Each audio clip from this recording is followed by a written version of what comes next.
This breakdown took too long. Hello and welcome back to Steven's Game Breakdown. I know the last breakdown was almost a year ago, and from the outside, it kind of looks like my channel's becoming mostly a co-op Let's Play. But that's because this game I chose for this episode took 7 months to play, killed my motivation for making the video. Also, I had to wait because my original computer was killed by the 7th game on this list. Also, my dog died and kind of really killed my motivation and put me into some depression. But I got out of it about November last year, so I'm better now. Now, moving on from the intro. The game I'll be breaking down today, if you couldn't tell by the thumbnail, is the underrated 2001 Fallout Tactics: Brotherhood of Steel. Not to be confused with the game Fallout Brotherhood of Steel, which was a complete disaster and I think was only on the original Xbox. It's not horrible to play, but it's bad. Now this game, Fallout Tactics, is the third installment to the Fallout franchise and takes place between the first 2 games. Fallout Tactics was developed by Microforte, an Australian company mainly known for a few handful of games, not really too much, up until they created Fallout Tactics, and later on known for their work on the technology to make MMOs possible. Now the idea for Fallout Tactics stemmed from the demo called Chimera and drew influence from Final Fantasy Tactics. Brian Christensen from the publisher of 14 Degrees East visited Microforte and was shown Chimera. He was pretty impressed with the engine the game used, known as the Phoenix engine, and began working with the studio on rewriting parts of the Phoenix engine for what would become Fallout Tactics. Now the Phoenix engine, what made it so special is it supported multi-level maps, allowing your player characters and NPCs to go up and down levels, up and down ladders, stairs. It let have multi-level maps. You get what I'm talking about. The game was published by 14 Degrees East, a subsidiary of Interplay, the strategy games division of the company, if you will. However, today the company no longer exists, and 14 Degrees East went defunct at the same time Interplay shut down. The game was originally released on compact disc and could be ordered with a bonus CD containing the Springfield mission. It also came with a tabletop miniature game and a manual. Now, I've never seen the tabletop miniature game. Now, today, the easiest way to play the game is to download it off Steam. That's how I played it. And to my knowledge, there's no real difference between the Steam port and the original CD release. Other than the Springfield mission's not in it, the tank turret doesn't work. Steam didn't do to Fallout Tactics what they did to Warzone 2100. I'll just leave it at that. Now, depending on what operating system you're using to play the game from Steam, you may have to tinker with the editing in order to play the game in full screen. Now, on both my original computer and my new computer, I had to run the game in the best for Windows 8 version and change the resolution for the game. Now, it can be frustrating to deal with, but you can get through it. Also, be sure to set the violence level to, maximum blood for the best Fallout experience. Once you've managed to launch the game in full screen and get past all, the Interplay logo, Microforte logo, the 14 Degrees East logo, you finally get to the first intro CGI cinematic, which is the Brotherhood getting to Chicago. I think it's a pretty cool cinematic. Here, I'll let you look at it for a bit.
that's over, you get to sit through the first lore book read journal something by Ron Perlman, while a Brotherhood journal is used to help illustrate what exactly he's talking about. I like Ron Perlman, so I'll let you sit through this for a minute.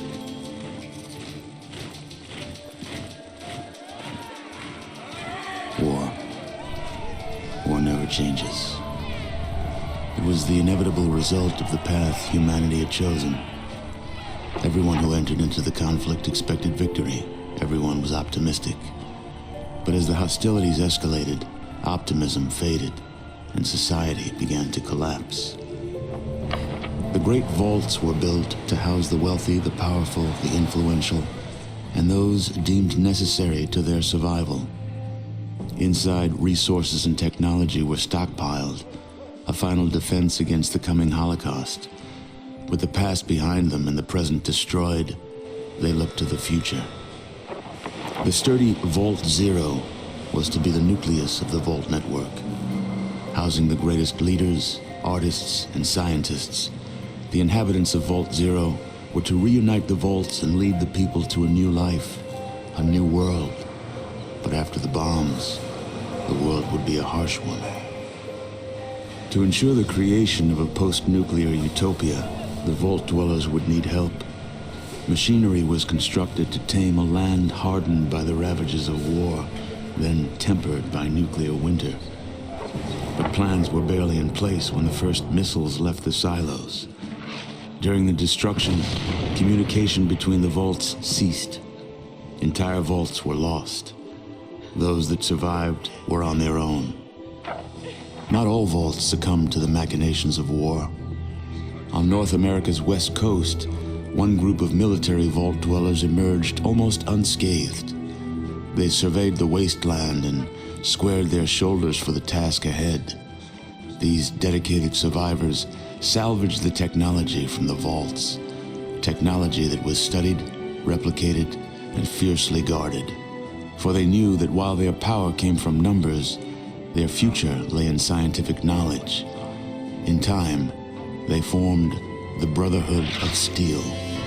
The Brotherhood used their knowledge to drive back the atrocities of the wasteland, proclaiming themselves the technological saviors of mankind. They scoured the land in search of more technology, raiding mutant camps, bandit towns, and the broken remains of other vaults. But even they could not keep pace with the high tolls demanded by life in the wasteland. The Brotherhood found themselves at odds with their need for new blood versus their code of technological secrecy. The debate was lengthy.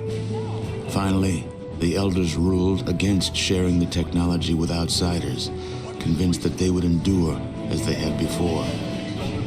Further discussion was discouraged, and the Elders ordered the minority on a mission across the wastes.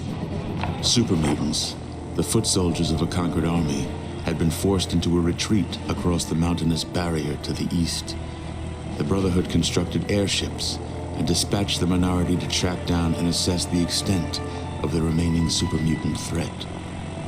But disaster struck while crossing the Great Mountains. A great storm gripped the main airship and flung it far from its course. The mighty ship was badly damaged. The smaller sections were torn from the main craft, never to be seen again. Many of the expedition's leaders were lost to the winds. The fraction of the crew that still survived struggled to keep their ship aloft before finally crashing on the outskirts of a once thriving metropolis, a city once called Chicago. Broken, scattered, and scarred, they took stock of the situation and once again squared their shoulders to the task ahead. The Brotherhood had much to offer the surrounding villages. They traded advanced medicines in exchange for food and labor. They traded protection from bandits in exchange for new recruits. In time, their ranks began to swell. Separated by distance and ideology from the main Brotherhood forces, the minority was free to forge a new Brotherhood of Steel, one that reflected the ideals they had strived for all along. However, one's future in the wasteland is never certain, for an old power has awakened, also bent on making this land its own. Life in the Brotherhood is about to change. Now, once you get to the menu and ignore the multiplayer aspect, which I never really tried out, you start the campaign. Now, there are tutorials, which they're just videos and voiceovers telling you how to sneak, lay ambushes, and, various stuff like that. If you watch them, you'll notice the first difference between this game and the first two. It's a squad-based game.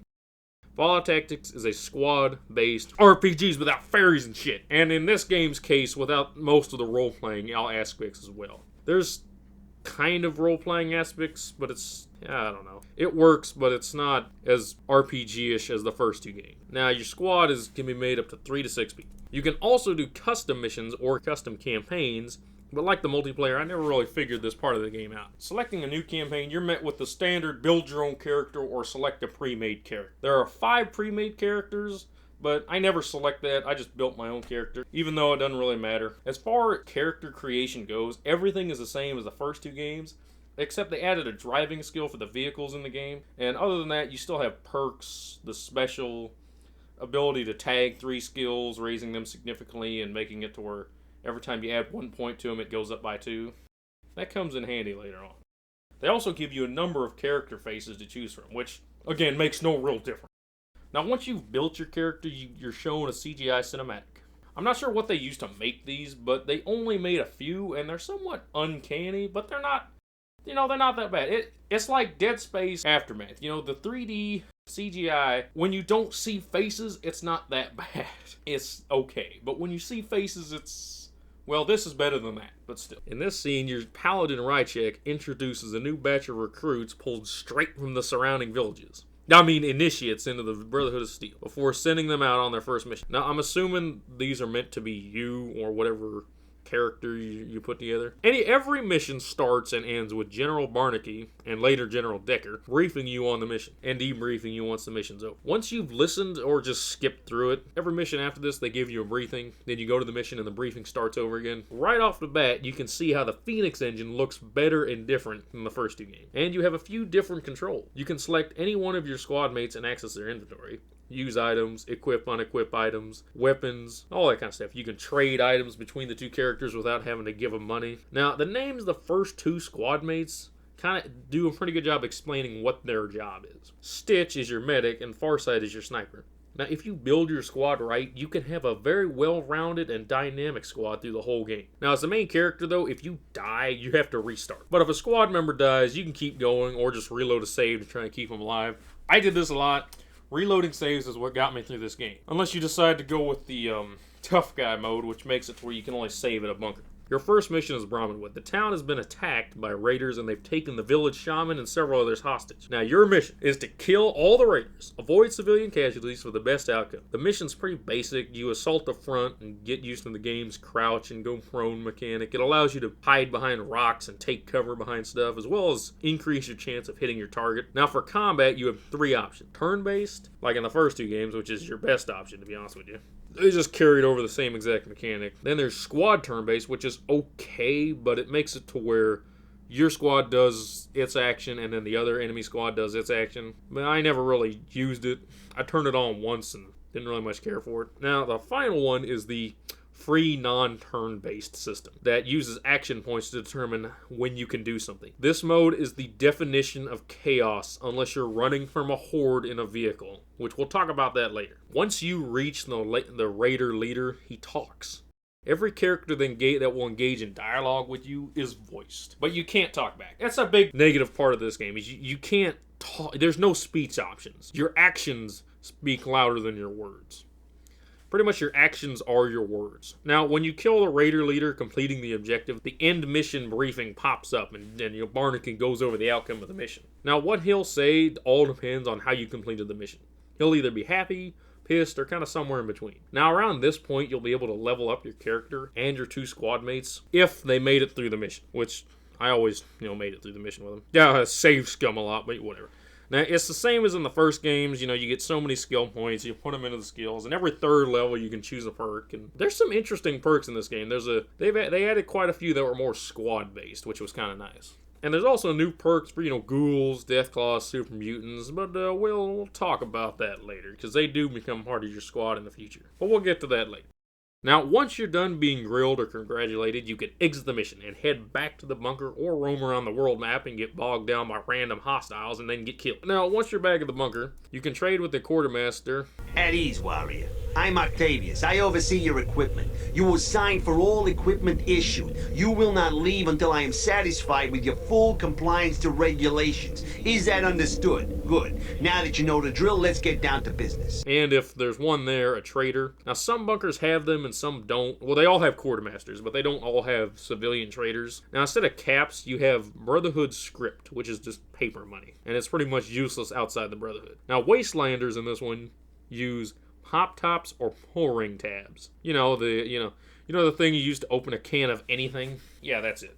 Or maybe it's the like cat food pulled ring tabs. I'm not sure. Now, you'd think being a military organization, they would issue all their soldiers, a standard amount of equipment for each mission. But I think they just ran out of time and decided to implement this because it was a little easier. This game was somewhat rushed. I mean, it came out pretty good for being rushed, but it was rushed. Now, also at the bunker, there are medical quarters to be healed at, or just to buy medical supplies, a barracks to recruit new squad mates, and finally, the general's office / briefing rooms. Now, in order to get the next mission, you have to talk to the general, voiced by Robert Lee Emmy. At ease, warrior. We've underestimated the tenacity of these raiders.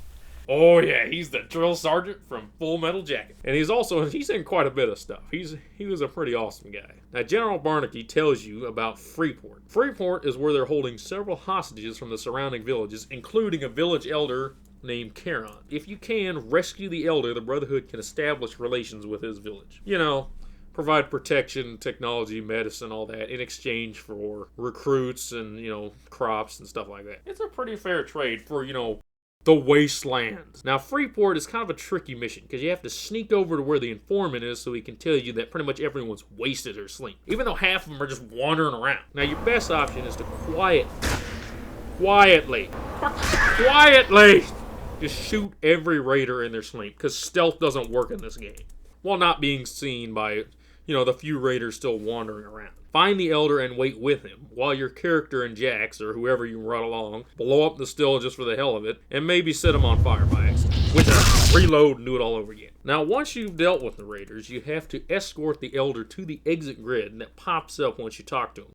In this mission, you can find and free a prisoner called Ripley. It's an optional side mission. Although once she's free, she pretty much makes a run for it and you never see her again. She says she's from Great Men, which is a mission you do later on, but it never comes up, and it always kind of threw me off. Now, once the elder's to safety and the mission is over, the general's like, "Oh, her, good job. You shouldn't have let that prisoner go." He also tells you they pretty much killed all the raiders. I don't know if they killed the informant or not. Now, once you're back to the bunker and you've traded all your gear for something better or just some ammo and health stuff, maybe recruited one more squad mate, which, get that traps guy, you need it for the mines in this next one. Barnaky gives you your final mission for the region, Rock Falls, the raiders' main stronghold. The mission is basic assault and clear out mission, but the front base is heavily guarded and you don't really have the equipment yet to sustain a frontal assault such as this. Best option is to sneak in from the side or Echo Boy surveillance, something used throughout the game and never really explained or included in any other Fallout game, has found a hole in the base's wall where the raiders have laid a ton of mines. Best to have a squad mate like Stumpy with an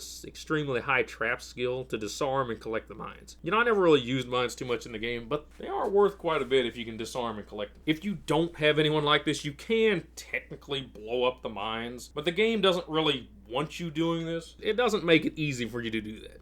The mechanics are there for it to happen. It's complicated. You have to right click just right to throw a grenade. I don't know. You got to be careful not to click on it, otherwise they'll go right up to it, try disarming it, and then blow themselves up. Now, once you're past that problem, it's not too hard dispatching all the raiders inside the walls, especially if you have a sniper. Climb onto the walls and provide sniping support. Now, be sure to open the gates and take out the raiders on the outside from the cover of the inside before you free the prisoners, because they will just run out into gunfire and die because they're stupid. Once inside the structure within the fort, oh, look, a dozer! The raider leader will talk at you. He said, the standard raider dialogue is like, "Oh, we gotta get out of here, and we gotta kill you and then deal with bigger problems," which turn out to be really bigger problems. And then he dies like a bitch because he's got nothing. Now, I guess there were a total of 4 raider leaders, but, it's been a while since I've played the game, and, you kill them all. None of them talked at you except for the last one. Free the prisoners, and then bring a mysterious robot arm back to the bunker. Now, talking to the general reveals the Brotherhood has been digging through records and has found there is a massive Vault-Tec bunker to the southwest that they were using as a central vault, known as Vault Zero.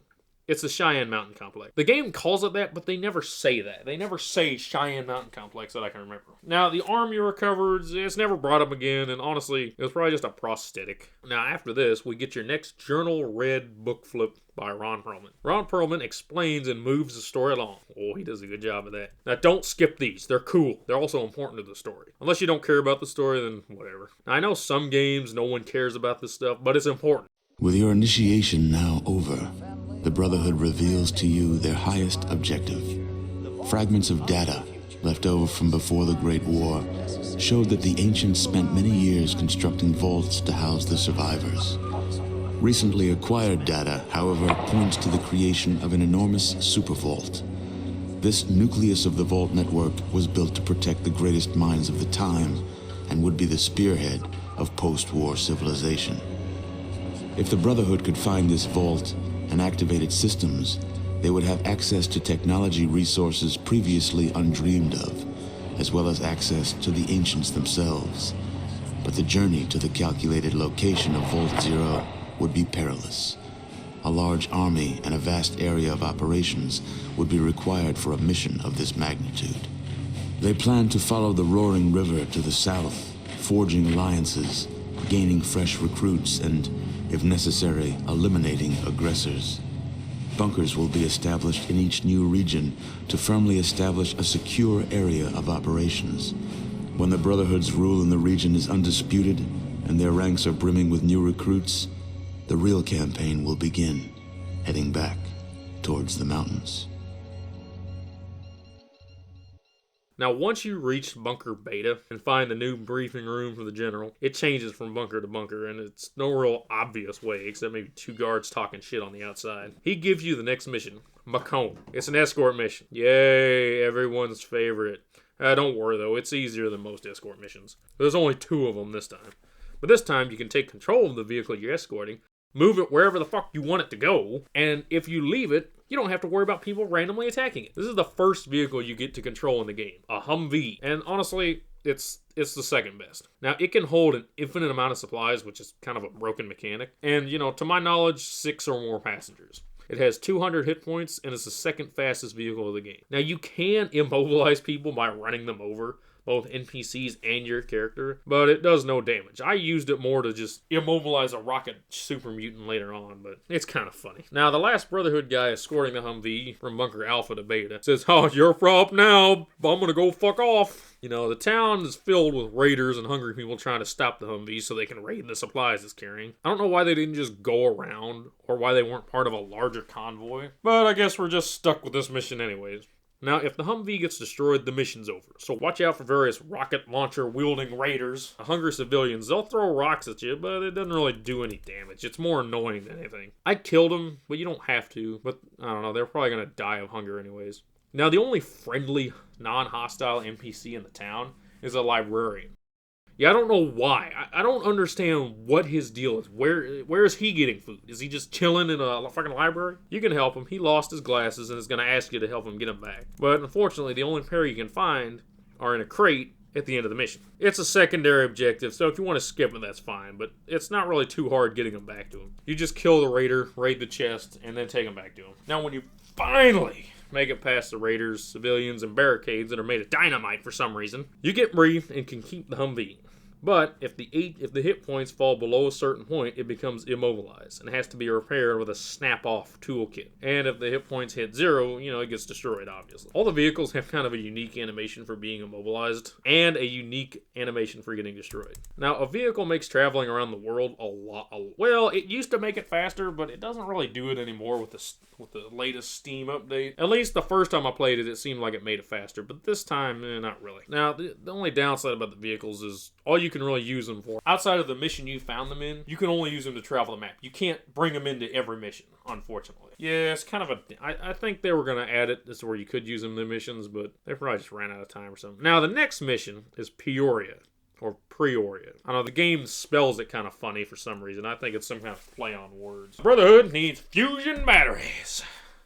You know, because they can't make them themselves just yet. You know, Caterpillar HQ is in Peoria. I wonder if in the Fallout universe they had used fusion batteries to power construction equipment, or at least were researching doing that. Or, you know, they could have just been they build generators and stuff like that. They might have been researching, you know, fusion power generators in general. That'd be kind of cool. The facility you're supposed to search is an old, I don't know if it's an old manufacturing plant or what. The facility you're supposed to search is below a primitive tribal village. They believe there are evil spirits within the underground facility. The leader gives a word of caution, allows you to enter and explore the underground facility. Now, the main threat down here is giant bugs and random turrets that'll pop up here and there after you turn the power back on. It's best to avoid the turrets when possible. It's not too hard to dodge them, mainly because you don't have the firepower to take them out, unless you want to freaking slowly kill them with one hit point at a time and like maybe 10 with grenades. Now, they're only active in half the facility though. So after you turn the power back on for it, you can find a switch that turns them off, but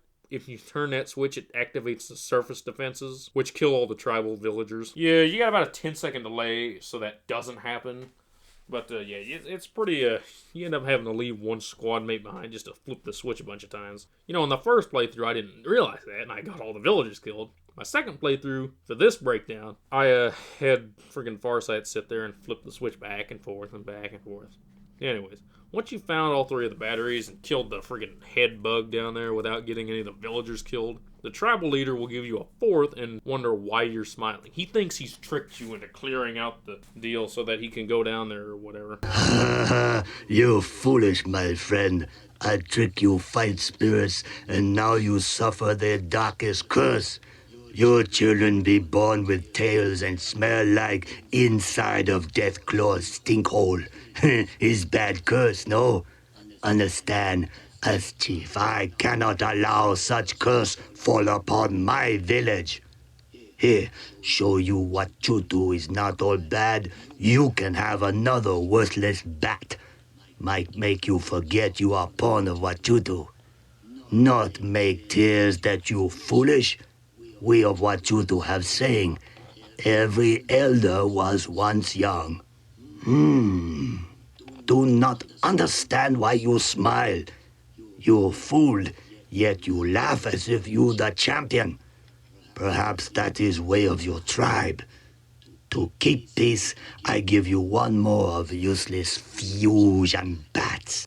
Now, I'm not sure what the batteries were really for in the end. They don't really come up later on. I guess they used them to create ammo or I don't know. Or whatever. You got to encounter those turrets that you'll find later in the game. They're super irritating. Now, the next mission is one of the worst missions in the game, Quincy. The town has been invaded by raiders, and your squad is being sent to deal with it. Everyone in the town has been taken hostage. Everyone at their stations. Everyone, sir? Everyone. Everyone, even the freaking mayor and her kid. Oh, except the ghoul side of town, which they didn't touch for some reason. But they did attack it with the Deathclaws. Now, you have to sneak through the town and secure the hostages building by building, one by one. All while no one sets these stupid little alarm that they've got scattered all over the damn place. Now, the main building is easy enough, but the hardest building to clear is the generator building. The raiders have rigged the place with explosives and placed captives next to the generators. Now, as soon as the raider holding the detonator sees you, she triggers it.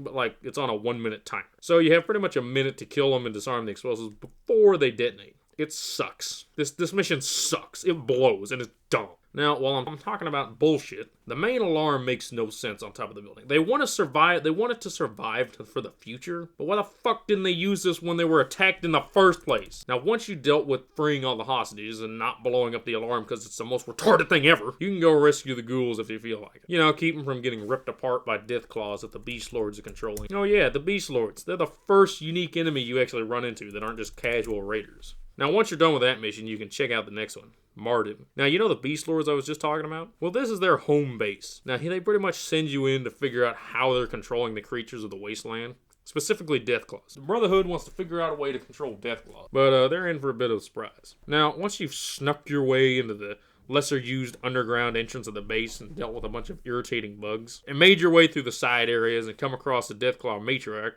known as Mother, voiced by Kevin Michael Richardson. You know, Principal Shepard. No, Principal Lewis. heard that voice, I was like, you know, that sounds familiar. Yes, at last! I am free at last! My children, you are slaves no more! Duh! I will suck the marrow from your bones!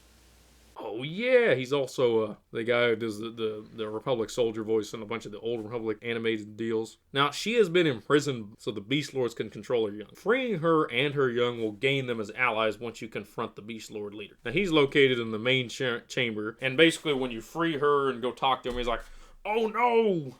You freed the Deathclaws! She can't be trusted!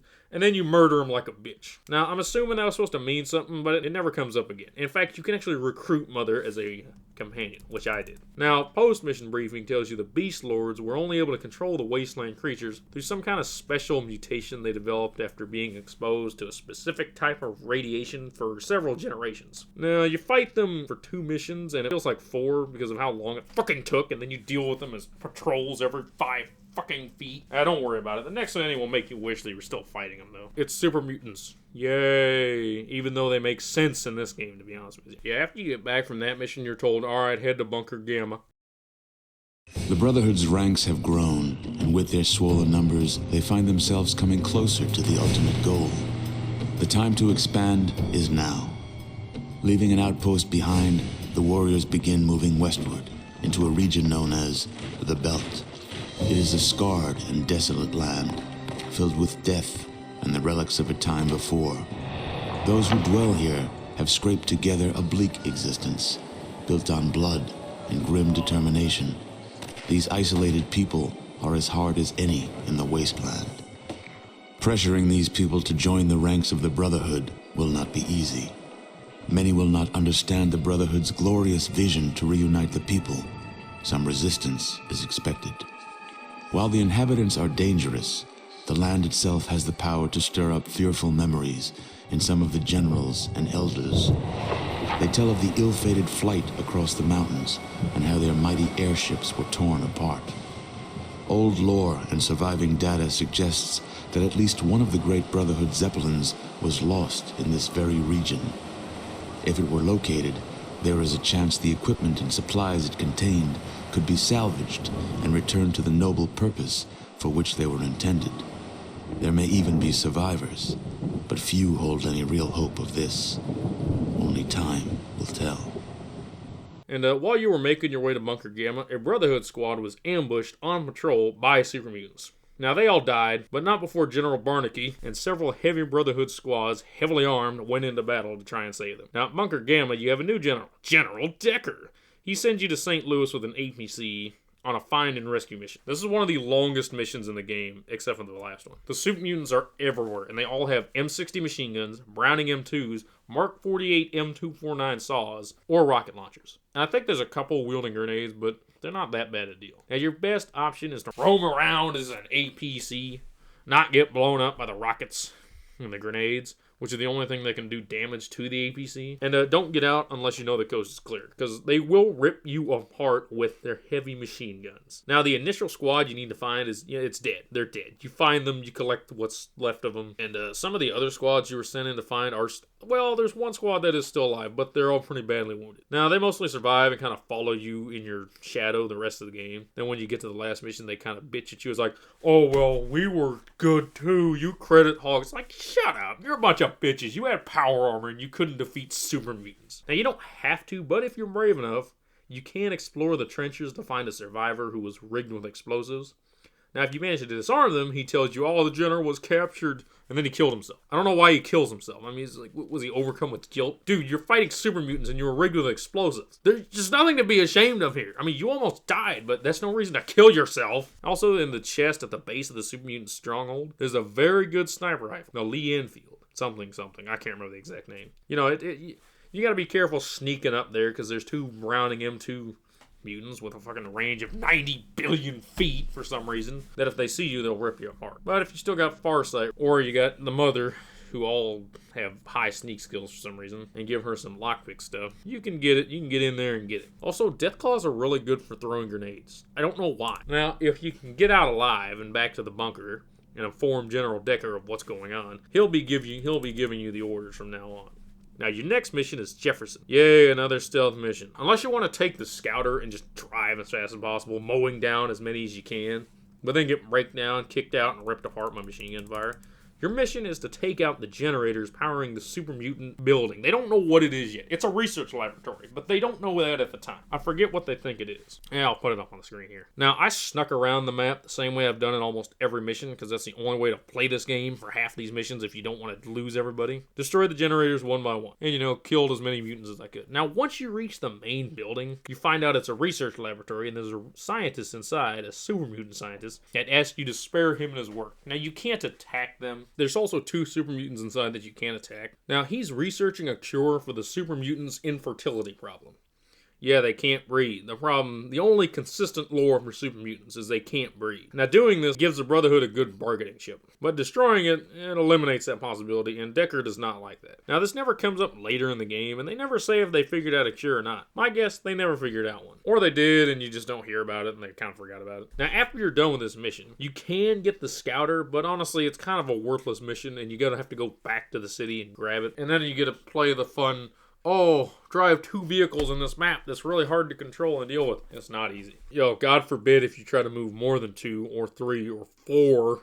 Like, I spent an hour moving 4 vehicles from bunker whatever to the last bunker. It was hell. It was horrible. Don't do it. Just take 1 vehicle. Just put all your shit in 1 vehicle.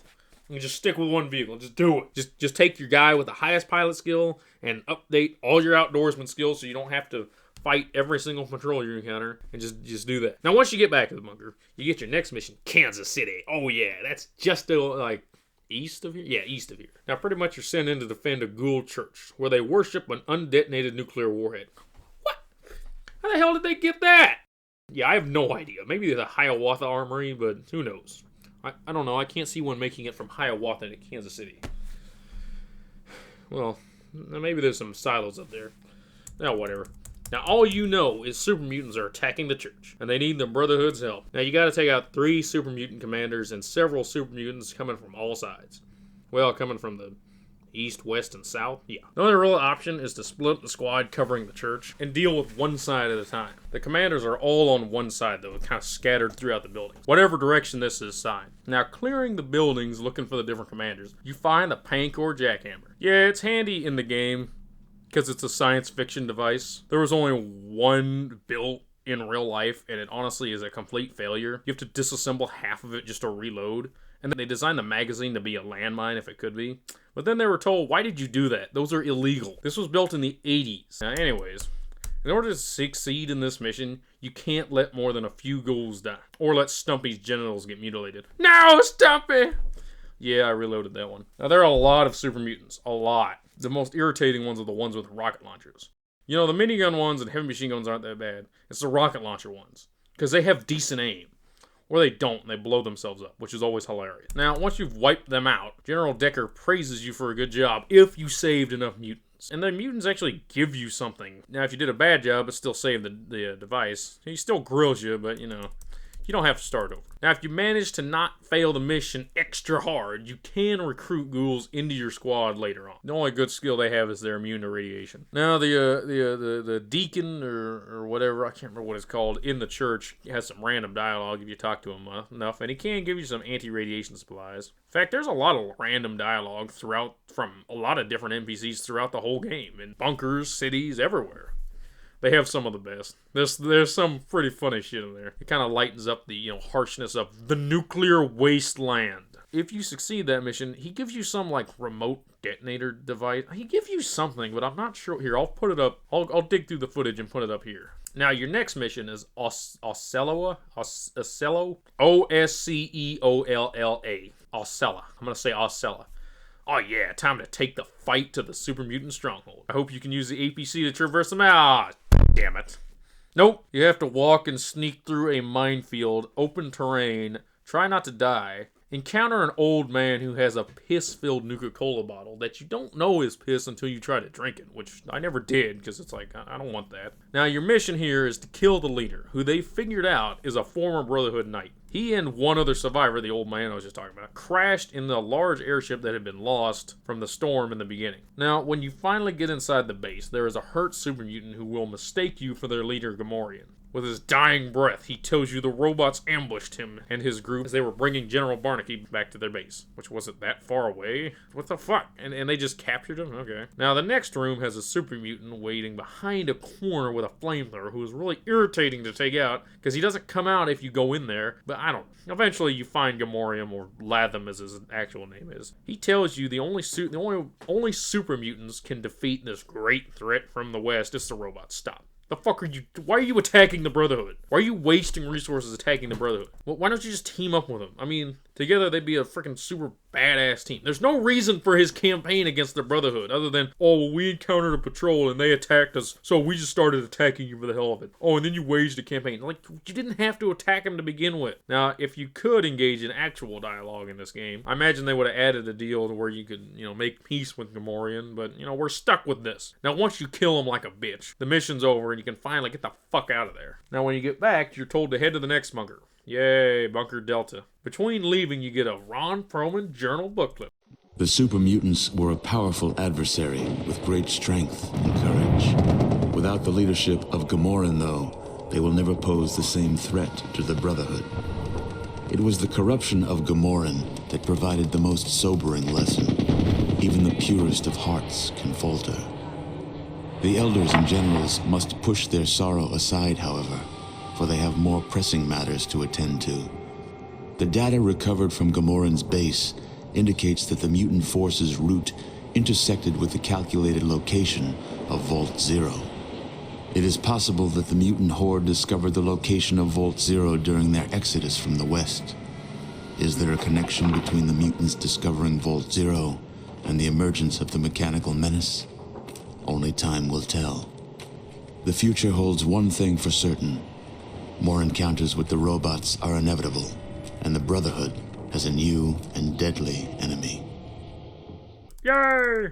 Now, when you finally get all your vehicles to Bunker Delta, or just take one, I did all of them. I should have just taken one, but I had to keep that plunger. When you finally get to Bunker Delta, Decker gives you the next couple missions. Yeah, sometimes it gives you 2 missions at a time, which never made sense because it makes more sense to do one before the other. Anyways, your next mission is Junction City. It's one of the only 2 cities in this game that's not controlled by enemies or completely destroyed. Now, the city was attacked by a mostly damaged robot that just exploded as it casually just bumbled its way up there after the guards started shooting it. Now, the Brotherhood wants to collect all the pieces of the robot so they can, figure out what the fuck this is. Which they have kind of an idea, but they don't really know all that much about it. They also want you to find a mechanic, because the last one they had got blown up Mad Max style. There are 3 robot pieces in the town, and 1 in the Reaver encampment. This mission introduces the Reavers. They worship technology fanatically, and are isolationist. Now, there's also another guy in the town who tries to trick you into giving you what... Yeah, he tries to sell you a fake piece of the robot, but it's just a sex toy. He's like, oh, I tricked you, there's no repercussions. You just sell it back to him, that's what I did. Now, the mayor of the town, they've got 1 piece, he's pretty easy to get it from. The bartender has another piece, you just walk up with freaking Deathclaw, and he's all like Joe Pesci up in there. He's like, get the fuck out of my, I can play the dialogue. You want me to sell my bar star attraction? Hey, listen, you asshole! This bar is how I pay my fucking bills! And that robot piece has brought more customers to my bar than my famous fermented Brahmin milk martini! Why don't you go shove a glass bottle up your ass and I'll kick it till it breaks? Get the fuck out of my face! Hey! I don't know who you're used to dealing with, but after I rip your fucking lungs out, I'm gonna smack your mother with them! Now turn around and march out of my fucking bar like the good little soldier you are! And stay the fuck out!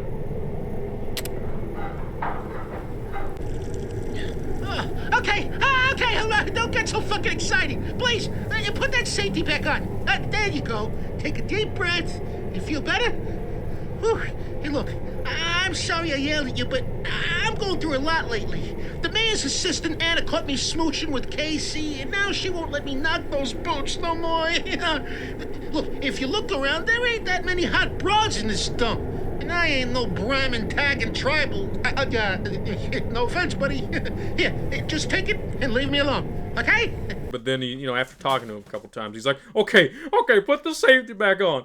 I kind of wish they threw in some, like, special dialogue if you got, like, a super mutant with you, or a ghoul, or a Deathclaw with you. They're like, okay, tell him to put his claws down. I'll do it. The third piece is held by the town merchant. You just got to trade for it. He doesn't really have anything exciting. Oh, yeah, to get the mechanic, you pretty much have to convince her to go if... She asks you to heal her father? Yeah, her father, who's like ill. And you do, and she goes with you. The Reaver compound is the hardest part of the mission. They're all armed with lasers, plasma rifles, and grenade launchers. Nobody can hit anything in this game with the M79 grenade launcher. I still have no idea what skill determines your effectiveness with this thing. It's technically a small arms, but it's also an explosive, but there's no skill for explosives, just traps. You know what? Todd Howard added somebody added explosives to Fallout 3. And that was nice, okay? I don't like Todd Howard, but goddamn it, that was nice having an explosive skill instead of traps. Okay, pretty much the game has no idea either. So anytime a grenade launcher is used, the grenade goes just wherever the fuck it wants, It could blow you up. Now, I just pretty much slogged my way through it and finally got inside the building to find the robot piece. At the end of the mission, Decker informs you the robot was damaged, malfunctioning when it showed up, so the townspeople did nothing to blow it up. Even though later on you use lasers and plasma rifles to freaking blow them up casually, and the Reavers could have, done something, I guess. It was weird. Throughout the whole mission, everyone makes the robot out to be this massive, powerful behemoth, but it's just a humanoid one. It's like not hard to take down. The same kind that can be defeated with heavy machine guns and energy weapons or explosives. Whatever. I guess the town had never seen what Protectron or Robobrain. Come to think of it, there are no Protectrons or Robobrains in this game. Now the next mission is Great Bend, Kansas. Hey, you remember Ripley? Well, too bad, no one cares. Guess what? She's not here. In fact, there are only 4 survivors in this. Well, 3 survivors? Robots invaded and massacred the town. Why? Who knows? Well, you find out later in the end of the game. Clear out the robots, talk to all the survivors. There's one random guy just chilling.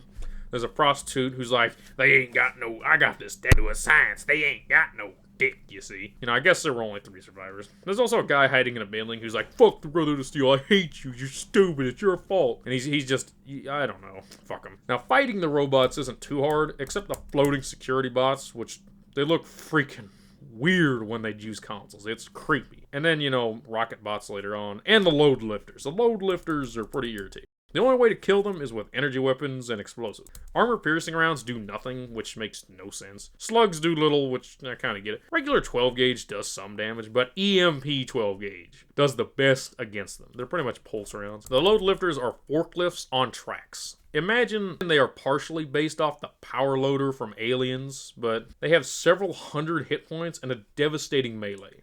Well, they used to. They don't really have anymore. Pretty much imagine getting hit with a forklift. Now, once you're done clearing out the town, I have written in once you're down clearing out the town.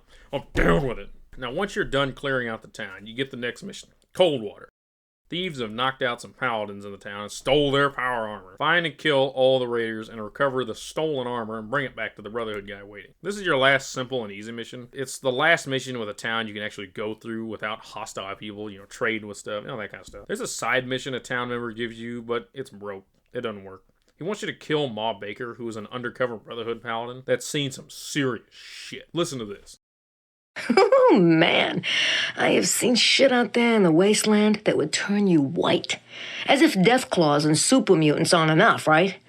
There are some hardcore, nasty fucking machines out there killing everything they come across. Hey, I like you guys, so I'm gonna tell you a little secret. It's safer to have a ghoul or a mutant with you, because the robots out there, they seem to want to kill them first. You have no way to kill her or warn her, though. There's nothing you can do. So it's not like you can do much with that mission. It has no consequence in the end, so don't worry about it. Now, when you get back to the bunker after this mission, you can finally buy power armor after fucking... I don't even remember how many missions, like 12 missions or whatever. Finally buy power armor. Unfortunately, only humans can wear it. It would be so cool if they had made special armor for Deathclaws, super mutants, hell, even ghouls. I mean, they build this stuff anyways. Would it be that hard? I think there might actually be concept art for that. Whatever. Moving on. Next mission is to rescue and recovery in Newt. The Reavers have developed an EMP gun that has proven to be very effective against the robots. But their main base is under attack where they were building this thing. Now, you have to rescue their leader, head scientist, ambassador, and head doctor, one by one, and find the EMP prototype. Because, the YK-32 and 72 pulse rifle and pistol are like nothing. They do way more damage, but they're not the same. They're not the same. This mission sucks. every 2 feet, there's little rocket bots going, "Oh, I see him. 1% hit chance. Fire!" And then they miss and blow themselves up. Or you're getting attacked by these little robot spiders that just come up out of the ground, and before you can even do anything to stop them, they attack you. I hate these things. There's also a tank in the town you can repair and take with you if you want a giant, slow, 5 max capacity brick that can't even fire its main cannon. Yeah, the cannon's broken in this game. This thing sucks. You have to buy the ammo for it. I suggest leaving it be. Just leave it where it is. Tell it to go fuck itself. Rocky, what are you doing? He's telling me to calm down. Alright, now when you finally finish the mission, get each one who joins your squad back to the deal one by one, the Brotherhood heads to the next bunker. Oh boy, and Ron Perlman does some more exposition. Yay! The Brotherhood's fears are confirmed. The robots now have multiple production factories around the wasteland. They are concentrated heavily around the Great Mountains, in a region known as Colorado Springs. This is the fabled location of Vault Zero, which houses the mastermind behind the robot menace, the Calculator. Data from the Brotherhood Research Center dates the origin of the robots before the war that decimated the land. Their purpose, to help humanity crawl back from the brink of self-destruction. But the robots now seek to destroy the very humans they were created to save. They boast great strength and power, and one factor seems certain. All life forms have become their prey. The Brotherhood has adapted to new enemies before, however, and with the development of new weapons, they will adapt again. Brotherhood tacticians and generals will not be idle, for new enemies require new tactics. Assault squads must be directed at the robot production and command centers that supply the Calculator's metallic ranks. The Brotherhood's predicted losses are staggering, but what is life as a warrior without peril? Now, Bunker Epsilon, you get the next mission, Canyon City. This is also the last bunker for the game, which I didn't know that at the time, and I was like, oh god, how many more bunkers are there when I first played this game? Now, the robots have set up several power generator nodes and a large repair station. You need to destroy these 6 nodes, which, self-repair themselves at the same time, while avoiding turrets, rocket bots, 1% fire, and hidden robot spiders. Ooh, he's coming.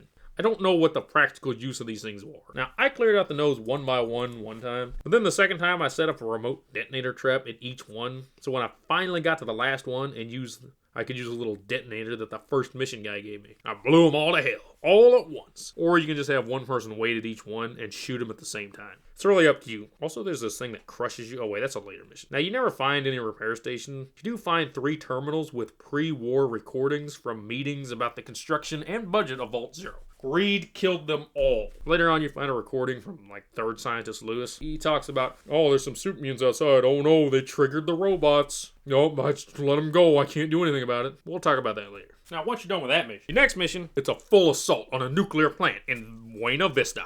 The robots are using this thing to power a factory to build more robots. Actually, I think they were just redirecting the power to Cheyenne Mountain Complex, but whatever. Now, you assault the facility with several other squads who all get killed instantly like that. They get mowed down pretty easily, even though they're just as trained, equipped, and powered as you. Now, after burning through every single robot, fighting a tank that was honestly too easy to kill for what it is, being fascinated by the only proper VTOL in the game, supposed to be used by the robots, but it never got off the ground.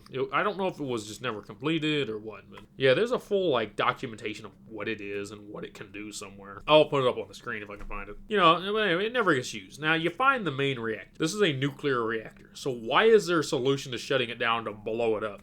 I guess if it's a fusion reactor, if you stop a fusion reaction, it's not going to detonate like a fission reaction would. Actually, I'm not too privy on how those reactors work when it comes to melting down. I mean, I guess they sent in some scribes later on to deal with it or something, but I don't know. Who cares? We left. Talon Squad came in and did the bitch work. That's the squad.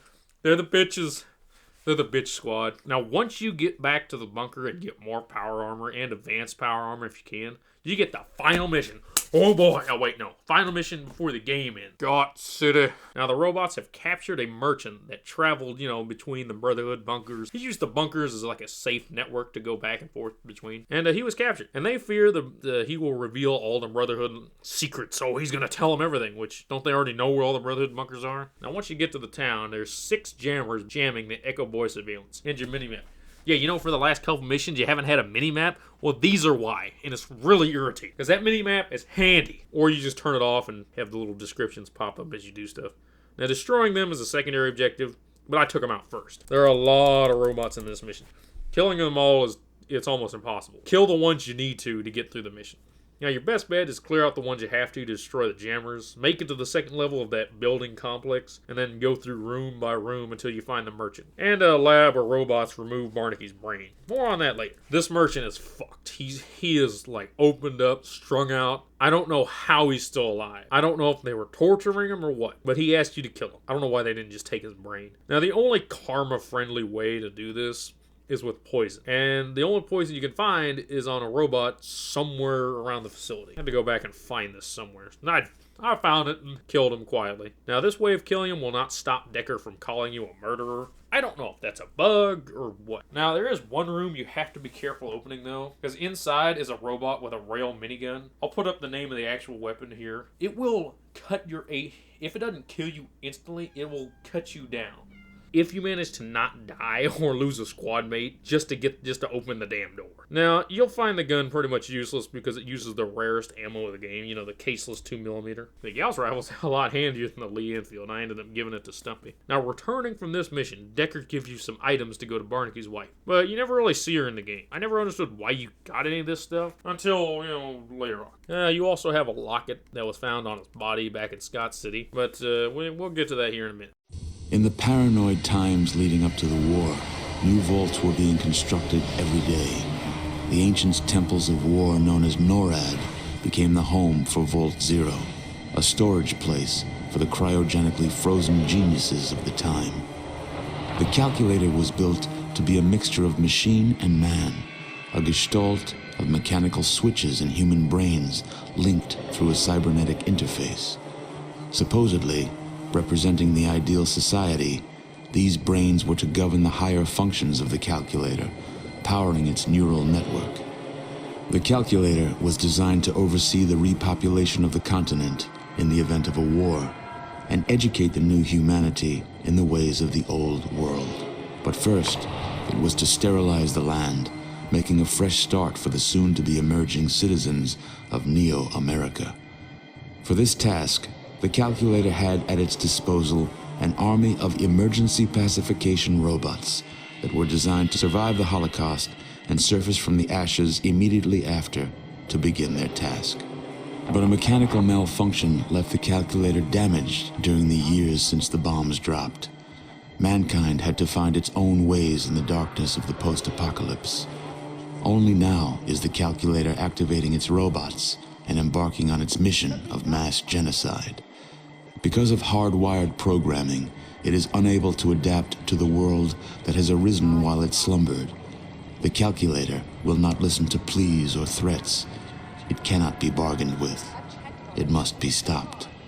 Now it's finally time. Time for the last mission. Part 1. Now be sure to gear up with as much shit as you can. You gotta get all the ammo, gotta get all that shit. Get rid of the Vindicator miniguns, collect as much ammo, weapons, have advanced power armor for as many as you can. Get Stumpy that, Gauss mini rifle. Load up Jax with as much equipment as you can, because you're gonna need it. Okay, you don't need the rockets, but still. Now, first, this mission is long and tedious. Part 1. You go to the Cheyenne Mountain Complex housing Vault Zero.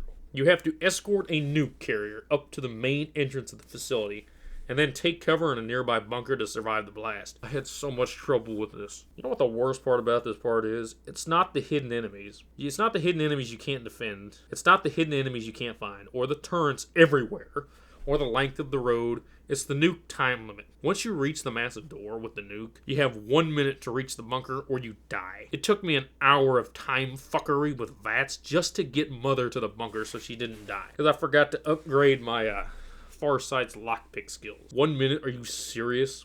We put all this together and you set it on 1 minute? Didn't the church ghouls give you a device interface for this kind of shit? What the fuck? Yeah, at least the nuke voice is kind of funny, and you do get a cinematic for the nuke going off.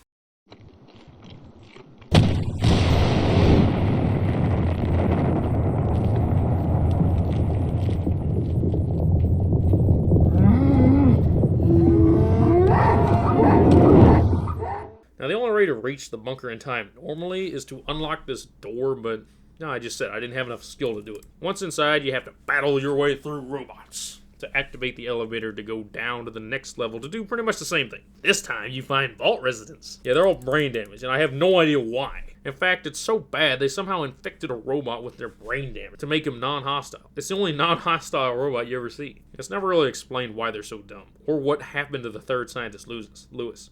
The guy you heard in the recording? Yeah, you never find him. Now, going down further, you enter the Calculator's lair, where you fight Barnaky, who has become a cyborg, and he's got a lot of robots backing him up. It took 6 hours to finish these last 2 parts. You know why?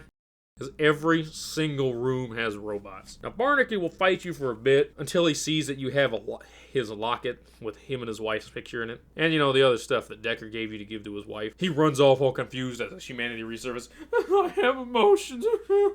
I shouldn't make fun. He was a really tough bastard to fight. Now, when you finally get past the robots he left behind, you make your way to the Calculator's main terminal. Oh, but wait, a shield came up, and now you have to go do more work. Pretty much all you gotta do to bring down the shield is kill all these brains, which is a whole layer of what the fuck, but whatever. You heard those recordings. They didn't fucking choose the brightest people. They chose one scientist.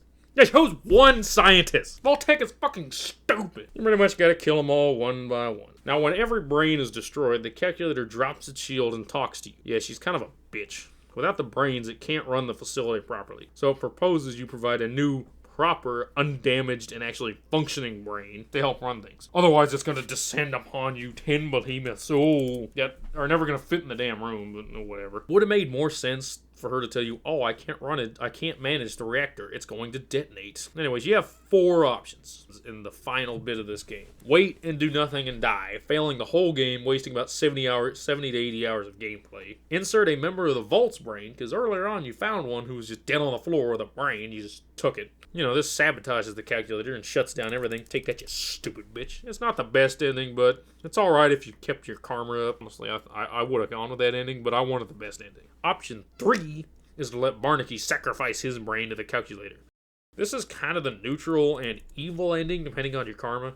It allows the Brotherhood to use the Calculator's armies to patrol and help rebuild the waste, but also because Barnaky was kind of prejudiced, they become even more prejudiced against any and all mutants. They create a, struggling utopia, I guess. Now, the last option, and the one I went with, was to sacrifice yourself and put your brain in the Calculator. The process looks like a giant plunger hitting you in the head and sucking out your brain. It's why I kept the plunger with me the whole game. Now, if you have good karma, this gives you the best possible ending. If you have bad karma, it just gives you kind of a ending. Pretty much the Brotherhood uses the Calculator's armies and resources to unite the waste and begin rebuilding civilization for everyone. Humans, mutants, ghouls, and I guess robots, but they're controlled anyways. Actually, they run independently. I don't know. It's never explained. Whatever you pick, it shows the final CGI cinematic in the game.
Pretty much robots attacking various groups, and the Calculator terminal resetting. In the end, Ron Perlman reads you the final chapter of this story and alludes to a possible sequel that never comes. Deep in the warrior's heart the decision had been made long ago. To forfeit one's life for the security of others. What nobler end could there be? Sacrifices were always expected, but to lose one's mortal shell and join with a machine is not an ending. Instead, it is a new beginning, revolving around the rebirth of humanity. The first command to speed through the new calculator's relays is the disabling of the active robotic forces, averting the sterilization of all life on the continent. The warrior's mind had proven itself exceptional time and again in the field of battle. Now, working in conjunction with the calculator's sheer processing power, a union between the Brotherhood of Steel and the robotic forces quickly takes shape. The region sees new laws established to ease humanity back into civilized life. Laws that are strictly enforced by the combined patrols of Brotherhood soldiers and pacification robots. To speed the unification process, discrimination against mutates is outlawed. Many prejudices are eliminated through education or the harsh implementation of Brotherhood justice. The willingness to overcome differences opens avenues of recruitment that would have otherwise remained unutilized. Mutated creatures that wish to live in peace under the new regime are welcomed, though hesitantly, into the population. Old hatreds and fears are soon forgotten as the task at hand becomes apparent. Humans, ghouls, super mutants, and deathclaws all work together to begin transforming the wastelands into a post-nuclear utopia. The combined knowledge of the Brotherhood and Calculator's databases are a powerful tool for reshaping the world, and no time is wasted. Technology is slowly reintroduced into the land. Irrigation systems are established, bringing water to the barren soils for the first time in decades. New settlements spring up as land becomes fertile once again, with places of learning becoming the hubs of the fledgling civilization. A combination of old world science with new world wisdom paves the way to higher understanding and unity among the population. The new regime begins to expand across the wasteland, absorbing towns and villages and quickly dispatching those that would halt progress. Soon, the Brotherhood is protector to a string of settlements. As the Brotherhood's power grows, so does its hold on the wasteland. But one question remains. What will happen when this young civilization encounters the original, knowledge-hoarding Brotherhood of Steel? The scribes and elders prepare for the meeting and hope to put differences in the past as the future of mankind hangs in the balance. But that is a battle for another day and perhaps another hero. Oh yeah, I almost forgot to talk about the random encounters. They're fun. I only found a couple, but they're randomly scattered about in the world map. My favorite is the Terminator cow from the future. I can't remember exactly what they called her. It's like the Mooinator. I don't remember. Now, that was the story. Let's talk about the music. Yeah, they pretty much just reused background music from the first two games. In fact, Tactics is the only game to not include outside music.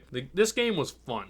Okay, this game was fun until the end, and it gets too much hate for being associated with, this garbage. Personally, I like the squad-based mechanic. It's kind of neat. It allows you to, build a fully capable and customizable squad however you want. Even though the missions don't always let you, play the way you want and experiment or anything like that. I guess that's what custom campaigns were. You can still build your squad however you want. The best addition to this game had to be the ability to crouch or go prone. It makes stealth so much simpler. Or even, I don't care what people say. Stealth isn't broken. It's better in this game. Come to think of it, I don't think there's stealth boys in this game. Now, I'm not too big on the aggressive levels you can set. They come in handy from time to time, but I'd always forget to turn them off and end up blowing my cover sneaking around somewhere. Now, one more thing. In the game, your character can be injured in various ways, and it takes certain skills and items to deal with that. Doctor's bags, paramedics bags, they heal bones and deal with crippling injuries, while first aid kits and field medic kits and various stim packs heal hit points. Don't use the trauma pack. I never did. There's only a few of them in the game, but I'm assuming they just kill you pretty much. It all kind of adds a layer of realism to the game that I honestly appreciate. You don't see it too often in too many modern games, or too many games in general. Or you see it too hard in a game, like Callisto Protocol. A sequel was planned to take place in Florida and, deal with a rogue Gek.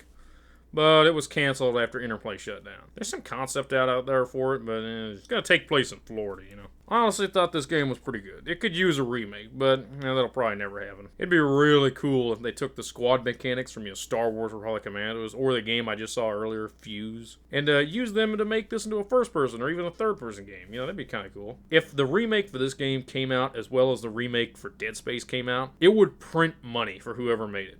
They'd be set for life. At the end of the day, this game drives home the harsh reality of a post-apocalyptic wasteland. Yeah, an RPG without fairies and shit. And the RPG element too. Throughout the whole game, the only thing to lighten the mood is the line various NPCs say throughout the game. Some of the random encounters, oh, they're good. There's some good ones. With all that being said, I guess this is where I'm going to end the breakdown. Be sure to stay tuned for the next breakdown that'll feature the most badass ships ever built by the Navy. He threw a plunger at me! Alert. Alert. End program.